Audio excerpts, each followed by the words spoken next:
You are watching the Dr. Nandi Show, and today we're discussing one of the most explosive topics of our time, gender. Now, big changes are happening across society, and men, especially we, are more confused than ever about how to behave both at home and in the workplace.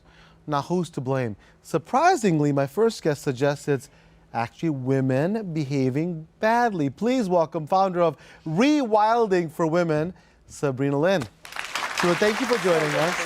I appreciate it. So let's get right to it. So why are we so confused these days? Okay. Men, that is. So if we can go into this women behaving badly component, and it's not necessarily from a conscious place of wanting to behave badly or even knowing we're behaving badly. It's that women have been encouraged to step into our masculine, right? So we've placed a lot of value on masculine ways of being, as in accomplishing goals, making things happen, being that corporate woman who goes and kicks butt out in the world. Right. And so what I've seen happen in my work and with a lot of women is that women have actually moved into almost solely being in this masculine place of making things happen, doing things, accomplishing, goal setting. And they've left behind this feminine. So the feminine aspects of self. And in that is where that dance between the roles come in. The masculinity and femininity. Absolutely, absolutely. So there are some women in our society who kind of dance in all the polarities. Yeah. So dancing, they're open to their feminine, which is flowing, intuitive, feeling in the body, very alive in the body. But then they're also open to their masculine, so they can make things happen, logical, rational, and can get things done in the world. So we've got women who have kind of dancing in all of these polarities. Right. But how they're behaving badly is partially to do with a lot of our society hasn't fallen into the feminine. Sure. As women.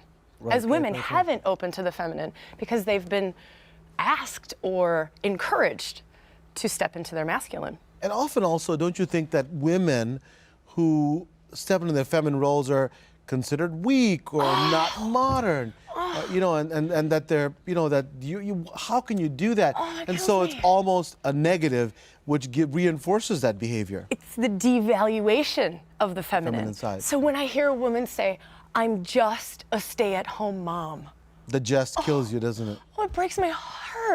Yeah. That's us devaluing feminine, nurturing, loving, connecting, communicating. And doing the most important thing, perhaps, raising our leaders of our planet, right? Yes. And when you do that, then your role, and those you're watching, then you figure out that role is nothing, so it's not important, so the kids are not important. It is a huge problem. This is it. So women now are standing in this place of, this is weak place for me to stand in. Yes. Standing in my feminine is weak.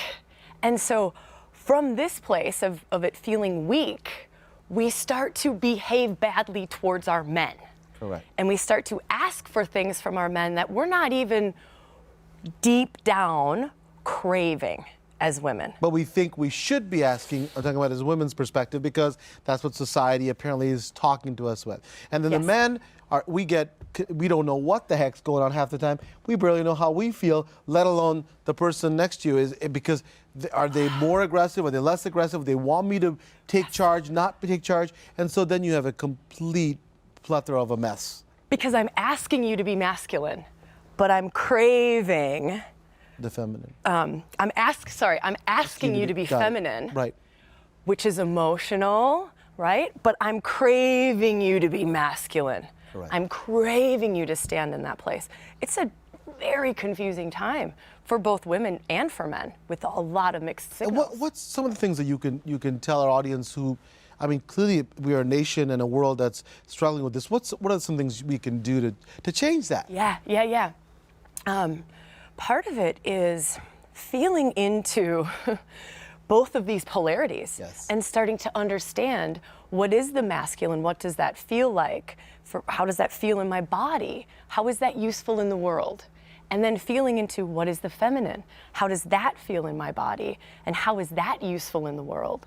For both genders, for both men and for women. So we now become these whole beings. Exactly. And I think that here's the thing to me, how my wife and I approach it. It's like, we don't apologize if I'm to ourselves, that if I'm a little bit more feminine, listen, if the kids, if I'm taking care of the kids or being more nurturing and intuitive and emotional, I'm not apologetic. And if I'm, in a time when I really take charge and I'll take over and I'll take care of you, I'm not apologetic. And when she takes over and takes care of me, she's not apologetic. When she says, you know what, I want to be feminine, I want to be taken care of, we're not apologetic. And the thing is understanding that we're complex creatures. We're not these roles that society brings together. I think you hit the nail right on the head, and that's the key to a relationship to be successful. When you can say to yourself, listen, you know what, it's okay to do those things because we're complex whole beings. Yes. And that's what it is. Sabrina, thank you so much. I appreciate it.